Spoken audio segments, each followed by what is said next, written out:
Κυρίες και κύριοι βουλευτές, ο πρόεδρος του ΣΥΡΙΖΑ άρχισε την ομιλία του λέγοντας πως του φάνηκε σαν επικίδιος η ομιλία του Πρωθυπουργού. Και τον δικαιολογώ, γιατί σκέφτεται με όρους κηδείας. Σκέφτεται με όρους κηδείας γιατί επενδύει πολιτικά στον θάνατο της χώρας. Αυτή είναι η πολιτική του. Επιχαίρει με τα προβλήματα, θέλει να παρακολουθεί την όξυνση της κοινωνικής κρίσης μέσα από το αδιέξοδο, νομίζει ότι με έναν αυτόματο τρόπο θα βρεθεί το κόμμα του και ο ίδιος στην εξουσία. Θεωρεί ότι έχει πείσει πολιτικά και ιδεολογικά τον ελληνικό λαό. Όχι.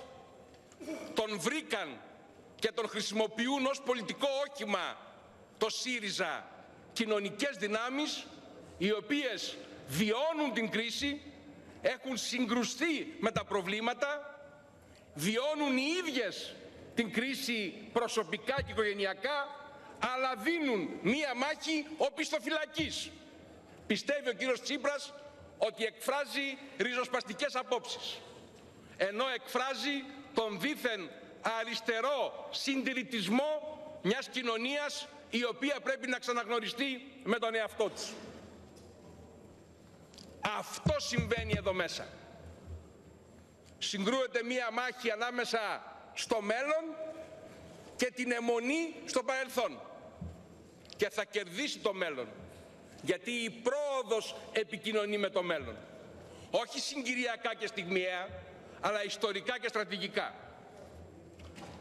Ζητάει εκλογές ο πρόεδρος του ΣΥΡΙΖΑ 4 μήνες μετά από μια διπλή εκλογική αναμέτρηση που έχει προκαλέσει αρνητικές επιπτώσεις αλυσιδωτές στην οικονομία και μας έφερε στην ανάγκη να διεκδικούμε και πάλι αυτά που κατακτήσαμε στη συμφωνία του Φεβρουαρίου και του Μαρτίου του 2012. Αλλά απευθύνεται στον ελληνικό λαό όταν ζητάει εκλογές? Όχι. Θέλει να επιλύσει τον εσωτερικό διχασμό του κόμματός του. Απαντάει στον κύριο Λαφαζάνη όταν ζητάει εκλογές. Γιατί με την ειλικρίνεια που τον διακρίνει, ο κοινοβουλευτικός του εκπρόσωπος είπε αυτό που είναι η πρόδειλη αλήθεια.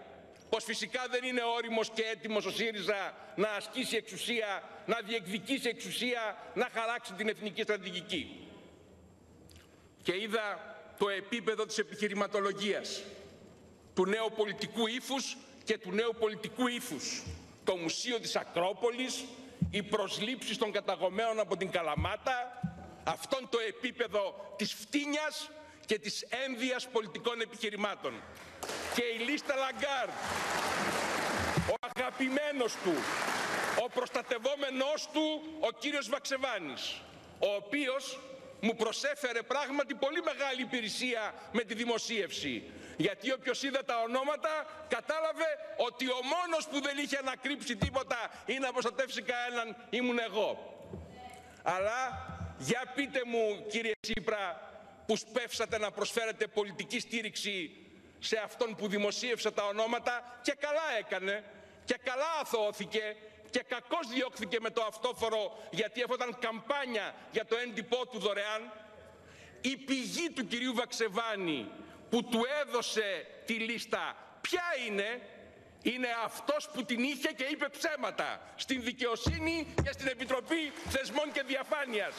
Συγκαλύπτεται αυτόν που συγκαλύπτει, τον συγκαλύψαντα τη λίστα. Αυτός που την έδωσε στον κύριο Βαξεβάνη και εσείς χοροπηδούσατε πολιτικά δίπλα του.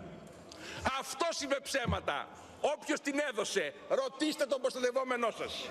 Γιατί επενδύετε στις πολιτικές αθλιότητες και εγκλωβίζεστε σε αυτές. Μία ερώτηση θα σας κάνω μόνο. Η μεγαλύτερη πρωτοβουλία που πήραμε στη μάχη κατά της φοροδιαφυγής ήταν η καθολική άρση του τραπεζικού απορρίτου.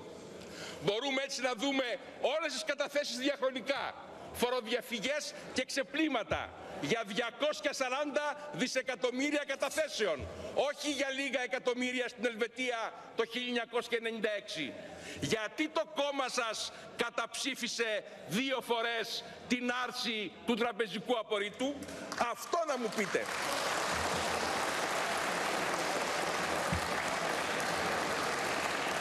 Κυρίες και κύριοι βουλευτές, από το 2000 έως τώρα, επί 3 χρόνια, η χώρα βρίσκεται διαρκώς αντιμέτωπη με 2 δυσβάσταχτες επιλογές.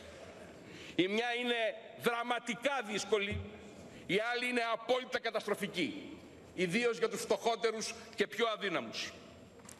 Οι λόγοι για τους οποίους βρεθήκαμε μπροστά σε αυτό το τραγικό δίλημμα δεν είναι συγκυριακοί, δεν αφορούν χειρισμούς κάποιων μηνών ή κάποιων ετών. Είναι βαθύτατα ιστορικοί και διαρθρωτικοί. Αφορούν τον τρόπο με τον οποίο συγκροτήθηκε το νέο ελληνικό κράτος, η οικονομία, η κοινωνία. Όχι μόνο από τη μεταπολίτευση και μετά, και πολύ προηγουμένως. Όμως, αυτό που τίθεται ως ερώτημα είναι, διότι αυτό είναι το σόφισμά σας επί 3 χρόνια τώρα, μήπως είναι δική μας επιλογή η ταχεία δημοσιονομική προσαρμογή μέσα σε λίγα χρόνια, με σκληρά μέτρα, υπό συνθήκες βαθιάς σωρευτικής ύφεσης, που μειώνει το διαθέσιμο εισόδημα και οδηγεί την κοινωνία στα όρια της αντοχής της? Προφανώς όχι. Είναι δική μας επιλογή? Αλίμον. Είχαμε όμως ως χώρα, ως κοινωνία, ως πολιτικό σύστημα άλλη επιλογή όταν βρεθήκαμε μπροστά σε κρίση χρέους, κρίση δανεισμού, κρίση δημοσιονομικού ελλείμματος, κρίση ελλείμματος ισοζυγίου τρέχουσών συναλλαγών? Μπορούσαμε μήπως στις αρχές του 2010 να προβούμε σε μονομερή αναδιάρθρωση του δημοσίου χρέους που διεπόταν από το ελληνικό δίκαιο? Μπορούσαμε να το κάνουμε αυτό χωρίς τη στήριξη και τη συμφωνία της Ευρωζώνης και της Ευρωπαϊκής Κεντρικής Τράπεζας? Η απάντηση είναι κατηγορηματικά όχι. Χρειαζόμασταν την διαρκή χρηματοδότηση της Ευρωπαϊκής Κεντρικής Τράπεζας για να κρατηθεί ζωντανό το πιστωτικό σύστημα της χώρας, για να μην αποσυρθούν ή για να μην δεσμευθούν όλες οι καταθέσεις, για να μην καταρρεύσει η τραπεζική και η πραγματική οικονομία, για να υπάρχει στοιχειώδης ρευστότητα. Χρειαζόμασταν δάνειο από τους εταίρους μας για να καλύψουμε όχι την εξυπηρέτηση του χρέους, αλλά το πρωτογενές έλλειμμα, το οποίο ήταν 24 δισεκατομμύρια, 12,5% του ΑΕΠ, το πρωτογενές έλλειμμα. Για να πληρώνονται μισθοί και συντάξεις, για να λειτουργούν σχολεία και νοσοκομεία, για να υπάρχουν χειρουργεία και γάζες, κύριε Τσίπρα, για τα οποία χύσατε δάκρυα σήμερα. Αλλιώς έπρεπε να ισοσκελίσουμε μόνοι μας αμέσως, μέσα σε λίγες μέρες, το πρωτογενές έλλειμμα των 24 δισεκατομμυρίων, του 12,5% του ΑΕΠ, όχι σε χρόνια μέχρι το 2016, σε μέρες, για να σταθεί το κράτος όρθιο. Με άμεσες δρακόντιες περικοπές μισθών και συντάξεων, με άμεσες δρακόντιες φορολογικές επιβαρύνσεις. Αυτή είναι η αλήθεια. Τα άλλα είναι θεωρίες. Το ερώτημα συνεπώς είναι, αυτή τη στιγμή η Ελλάδα βρέθηκε εκτός αγορών και στην ανάγκη να ζητήσει στήριξη από τους εταίρους. Ποιος και υπό ποιους όρους χρηματοδοτεί την μείωση του ελλείμματος? Ποιος και υπό ποιους όρους χρηματοδοτεί την αναδιάρθρωση και εξυπηρέτηση του δημοσίου χρέους? Ποιος και υπό ποιους όρους χρηματοδοτεί τις τράπεζες, άρα τις καταθέσεις? Και όχι μόνο τις καταθέσεις, τις χορηγήσεις. Γιατί οι καταθέσεις υπάρχουν για να υπάρχουν δάνεια, για να ανανεώνονται δάνεια, να διευθετούνται, να ρυθμίζονται, να υπάρχει πιστοδοτική ικανότητα, να υπάρχει οικονομία. Με άλλα λόγια, ποιος κρατά ζωντανή την οικονομία, έστω υπό συνθήκες βαθιάς σωρευτικής ύφεσης και μεγάλης ανεργίας? Αυτό το ερώτημα δεν είναι αποτέλεσμα διανοητικής διαδικασίας τύπου Wittgenstein. Το ανθρώπινο μυαλό, εάν θέσει το ερώτημα, έχει την ικανότητα και να το απαντήσει. Αυτό το ερώτημα προκύπτει μέσα από τη ζωή και την πραγματικότητα, την βίαιη και την βάρβαρη της διεθνούς οικονομίας. Γιατί είμαστε μέσα σε ένα διεθνές οικονομικό σύστημα. Είμαστε μέσα σε ευρωπαϊκούς συσχετισμούς εξαιρετικά δύσκολους και εξαιρετικά συντηρητικούς, που δυστυχώς επιβεβαιώνονται σε αλλεπάλληλες εκλογικές αναμετρήσεις από την πλειοψηφία των Ευρωπαίων πολιτών στις κρίσιμες χώρες. Αλλά δεν υπάρχει καλύτερο πλαίσιο από το ευρωπαϊκό για τη χώρα μας και τον Έλληνα πολίτη. Αυτό το συντηρητικό που πρέπει να αγωνιστούμε με τους Ευρωπαίους σοσιαλιστές και δημοκράτες να το ανατρέψουμε. Η ευρωπαϊκή πολιτική, η κρατούσα, είναι αναμφίβολα μειοπική και εσφαλμένη. Είναι μια πολιτική τιμωρητικού χαρακτήρα σε σχέση με τις χώρες που δεν είχαν εφαρμόσει αντικυκλικές πολιτικές. Δεν είχαν μειώσει τα ελλείμματά τους και δεν είχαν καταστήσει βιώσιμο το χρέος τους την περίοδο των υψηλών ρυθμών ανάπτυξης. Τώρα επιβάλλουν στις χώρες αυτές, με κορυφαίο παράδειγμα την Ελλάδα, αλλά όχι μόνο την Ελλάδα, την Ισπανία, την Πορτογαλία, την Ιταλία, την Κύπρο, όλες τις χώρες, τη Γαλλία την ίδια, την εφαρμογή σκληρών προκυκλικών πολιτικών που βαθαίνουν την ύφεση γιατί αξιώνουν γρήγορη μείωση των ελλημάτων υπό συνθήκες ύφεσης. Αλλά δυστυχώς, αυτή είναι η υφιστάμενη ευρωπαϊκή πολιτική. Και αυτές είναι οι μόνες πηγές χρηματοδότησης του ελλείμματος και η μόνη ασφαλής πορεία αναδιάρθρωσης του χρέους. Δεν υπήρξαν ποτέ άλλες πηγές στήριξης, ούτε ρώσικες, ούτε αραβικές, ούτε κινέζικες. Δεν υπάρχουν ούτε καν για την πολύ μικρή οικονομία της Κύπρου. Δεν υπήρχε πρακτικά άλλη επιλογή. Όλα τα άλλα κινούνται είτε στο επίπεδο της συνωμοσιολογίας, είτε στο επίπεδο της ανυποψίας της θεωρητικής συζήτησης. Έχουμε δει τη στάση των μεγάλων μη ευρωπαϊκών χωρών απέναντι στην Ελλάδα στο Διοικητικό Συμβούλιο του Διεθνούς Νομισματικού Ταμείου. Είναι όλες πιο εχθρικές και πιο σκληρές από τις χώρες της Ευρωζώνης. Βοηθάει στο σημείο που είμαστε να θυμηθούμε συνοπτικά το ποια είναι η συμφωνία με τους εταίρους και δανειστές μας. Αυτοί χρηματοδοτούν το έλλειμμά μας, πρωτογενές μέχρι και φέτος, και δημοσιονομικό και φέτος, αλλά και για όλα τα χρόνια έως την επάνωδο της Ελλάδας στις αγορές. Χρηματοδοτούν την εξυπηρέτηση και την ασφαλή και ελεγχόμενη αναδιάρθρωση και βιωσιμότητα του δημοσίου χρέους. Το κάνουν αυτό με ένα δάνειο 240 δισεκατομμυρίων ευρώ που στην αρχή ήταν μόλις 110, βραχυχρόνιο και ακριβό, αλλά στη συνέχεια τον Φεβρουάριο του 12 έγινε πολύ μεγαλύτερο, μακροχρόνιο και αρκετά πιο φτηνό. Εμείς, η Ελλάδα, υπό την πίεση των καταστάσεων, δεχθήκαμε να εφαρμόσουμε πολιτικές άμεσου περιορισμού του ελλείμματος, με περικοπή δαπανών και αύξηση εσόδων παρά την ύφεση. Στην αρχή αυτό προβλεπόταν μέχρι το 2011, μετά μέχρι το 2014, με ρήτρα παράτασης σε περίπτωση βαθύτερης ύφεσης. Αυτή δεν είναι η δική μας επιλογή. Είναι η αναγκαστική παραδοχή μιας κατάστασης και ενός συσχετισμού δυνάμεων. Το άλλο σκέλος του προγράμματος όμως, οι διαρθρωτικές αλλαγές, είναι μια επιλογή που έπρεπε να την έχουμε κάνει εδώ και χρόνια. Είναι μια επιλογή αναγκαία και σωτήρια για την ανταγωνιστικότητα και το μέλλον της ελληνικής οικονομίας. Εκεί είναι ντροπή να μας πιέζουν να αλλάξουμε τα δεδομένα. Και είναι ντροπή να ανθιστάμεθα και να θεωρούμε ότι εκβιαζόμαστε. Αυτό αφορά και τα προγράμματα ιδιωτικοποιήσεων, που πράγματι από τα 50 δις αρχικά που ήταν μη ρεαλιστικά, τελικά τοποθετήθηκαν στο ρεαλιστικό επίπεδο των 19 δισεκατομμυρίων, συμπεριλαμβανομένης και της μερικής αξιοποίησης της ακίνητης περιουσίας του δημοσίου, που εν δυνάμει είναι πολύ μεγαλύτερη εάν η χώρα κάνει τη στροφή.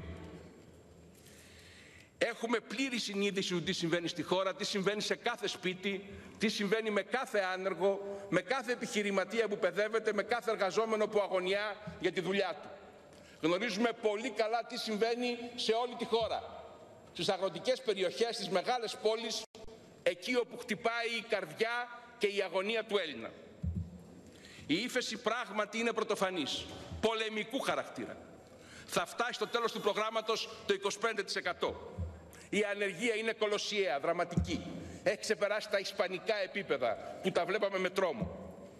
Έχει μειωθεί η αγοραστική δύναμη κατά παραπάνω από 25% κατά μέσο όρο. Αλλά η Ελλάδα έχει μείνει στην Ευρωζώνη παρά τις αμφίσιμες και βλαπτικές δηλώσεις σχετικών και ασχέτων παραγόντων διεθνώς.